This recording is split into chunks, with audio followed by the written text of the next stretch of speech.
Assalamualaikum warahmatullahi wabarakatuh. Yang saya hormati Ibu Anissa Humaira, Sarjana Pertanian, Magister of Bioteknologi, selaku dosen pengampu pada mata kuliah Biologi Molekuler. Perkenalkan, saya Iam Samuel Effendi dengan NIM 2411201020 dari Program Studi Bioteknologi, Fakultas Sains dan Teknologi Universitas Aisyah Yogyakarta. Di sini saya akan menjelaskan case 3 dalam apoptosis pathway. Baik, yang pertama, apa itu apoptosis? Apoptosis merupakan proses penting dalam berbagai macam sistem biologis, termasuk pergantian sel normal, sistem imun, perkembangan embrio, metamorfosis, dan atrofi yang bergantung pada hormon, serta kematian sel yang diinduksi oleh zat kimia. Apoptosis merupakan salah satu bentuk utama kematian sel, yang ditandai dengan serangkaian perubahan morfologi dan biokimia yang berbeda. Kemudian penyebab apoptosis. Penyebab apoptosis dapat dibagi menjadi dua kategori utama, yaitu hilangnya sinyal positif dan adanya sinyal negatif. Poin pertama, hilangnya sinyal positif. Growth factor untuk neuron. Sel memerlukan faktor pertumbuhan untuk bertahan hidup dan melakukan fungsi normal. Jika sinyal pertumbuhan seperti faktor pertumbuhan neuron hilang, maka akan terinduksi apoptosis. Interleukin 2 atau IL-2. IL-2 merupakan sitokin yang penting untuk proliferasi dan kelangsungan hidup limfosit. Kekurangan IL-2 dapat menyebabkan aktivitas jalur apoptosis pada sel imun. Poin kedua, adanya sinyal negatif. Peningkatan level oksidan dalam sel. Kadar oksigen yang tinggi menyebabkan stres oksidatif yang dapat merusak komponen seluler termasuk DNA, protein, dan membran. Kerusakan DNA oleh oksidan. Kerusakan ini memicu jalur sinyal apoptosis untuk menghilangkan sel yang rusak demi mencegah mutasi atau kanker. Poin ketiga, divider, kematian sel. Tumor necrosis faktor alpha atau TNF-A merupakan sitokin proinflamasi yang juga dapat menginduksi apoptosis melalui reseptor kematian. Lalu, limfotoksin atau TNF-B, mirip dengan TNF-A, berperan dalam menginduksi kematian sel.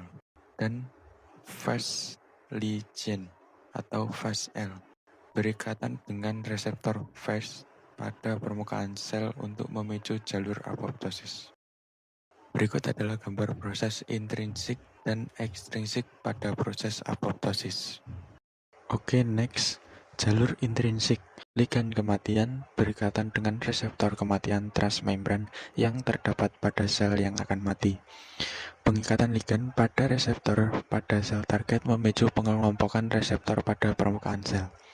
Agregasi ini merekrut protein adaptor pada sitoplasma reseptor, membentuk kompleks pensinyalan penginduksi kematian atau DIAC. Pembentukan DIAC mendekatkan molekul procaspase satu sama lain yang memfasilitasi aktivitas dan pelepasan autokatalitiknya ke dalam sitoplasma tempat mereka mengaktifkan cascade caspase. Caspase 8 yang aktif juga memediasi pembelahan protein proapoptotik BID yang kemudian melepaskan faktor proapoptotik mitokondria yang menghubungkan kedua jalur tersebut. Next, jalur ekstrinsik.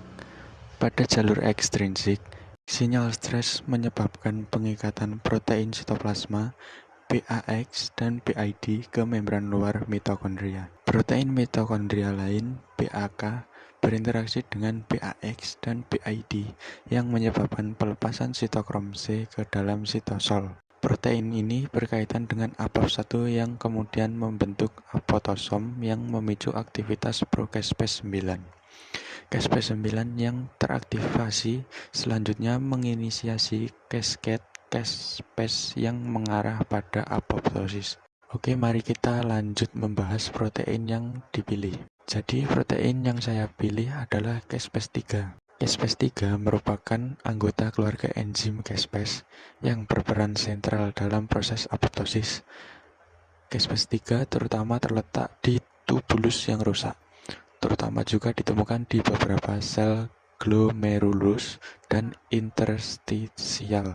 Next, selanjutnya kita bakal membahas peran caspase. Caspase 3 dianggap sebagai pelaksana utama apoptosis dan diaktifkan melalui jalur mitokondria atau BCL2 atau BAX, yaitu caspase 9, reseptor kematian atau FAS L, yaitu caspase 8, dan atau retikulum endoplasma, yaitu caspase 12.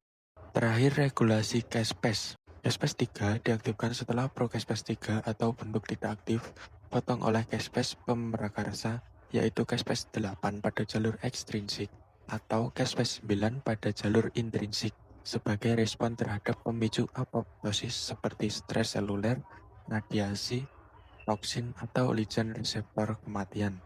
Setelah aktif, caspase 3 membelah berbagai substrat protein seperti inhibitor deoksiribonuklease atau ICAD sehingga mengaktifkan CID atau caspase activated DNase untuk fragmentasi DNA serta komponen sitoskeleton seperti poli atau ADP ribose, polimerase atau PARP menyebabkan perubahan morfologi sel menjadi tubuh apoptotik. Aktivitas caspase 3 juga diatur oleh ekspresi gen, faktor transkripsi, serta molekul regulator dan inhibitor khusus seperti protein keluarga BCL2, EAP atau inhibitor apoptosis protein, dan inhibitor allosterik seperti DICA dan FICA.